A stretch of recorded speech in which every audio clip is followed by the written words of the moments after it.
Bapak dan Ibu sekalian, setelah kita melakukan ibadah, maka apa yang kita dapatkan adalah Rabbana atina fid dunya hasanah wa fil akhirati hasanah wa qina adzabannar.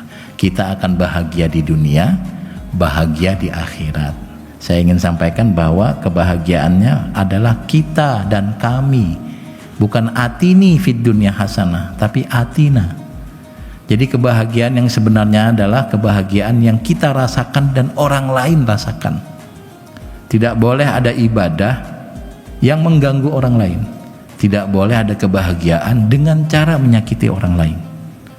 Makanya kalau Bapak mau bekerja, bekerja saja. Tapi kalau menipu, Bapak bahagia dapat untung, tapi merugikan orang lain, itu dilarang. Terus gimana? Ya dagang saja dengan baik, Bapak untung, orang lain tidak ditipu. Tapi kan kalau nggak nipu nggak dapat untung, kata siapa? Tetap ada untung. Saya kalau mau beli baju satu, nggak pernah mau ke Tanah Abang, Mbak. Kan Tanah Abang lebih murah, selisih 20.000 misalnya. Tapi ke Tanah Abangnya berapa?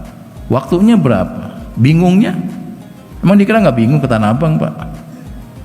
Masuk kemari baju banyak banget misalnya. Saya pernah dulu beli batik, Pak. Batik tangan pendek di Ramayana, saya sebut tempat karena tempat saya dekat Ramayana. Saya beli sekian lah. Saya pikir harganya udah bagus, sudah cocok, udah murah.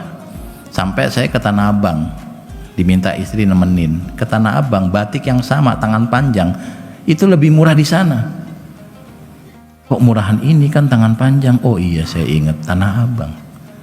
Terus gimana? Apakah kalau saya beli baju harus ke Tanah Abang? Enggak, beli baju cuma satu doang.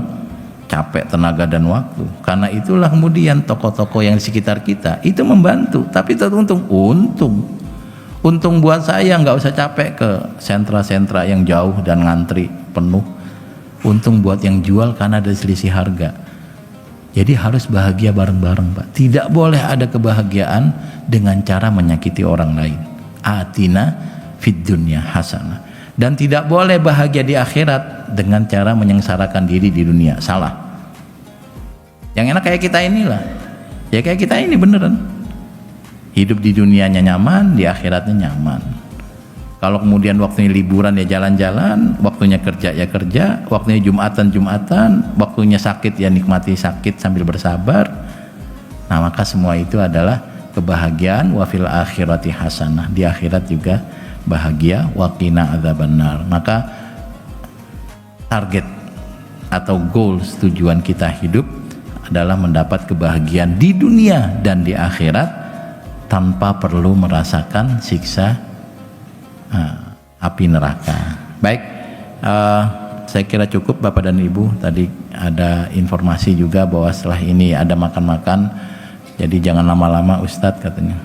Dipesenin 20 menit ya, saya lebih dikit nggak apa-apa ya Bapak dan Ibu, karena saya lihat kayaknya belum siap makan. Ini siapa ya makanannya? Oh udah siap. Sekarang pertanyaan, siapa yang nyiapin makanan itu gitu? Kalau bukan Bapak dan Ibu, Ustadz nggak mungkin nyiapin makanan, Pak, nggak mungkin. Artinya bahwa ternyata keberadaan kita di sini adalah ibadah, silaturahim dan seterusnya, tapi ada banyak orang yang melakukan kebaikan di situ. Ya ibadah ghairu mahdoh. Mudah-mudahan ada manfaatnya. Saya doakan Bapak dan Ibu kita semua dan keluarga kita selalu sehat dan bahagia, bukan hanya di dunia tapi juga di akhirat. Hadanallahu wa iyyakum ajmain. Wassalamualaikum warahmatullahi wabarakatuh.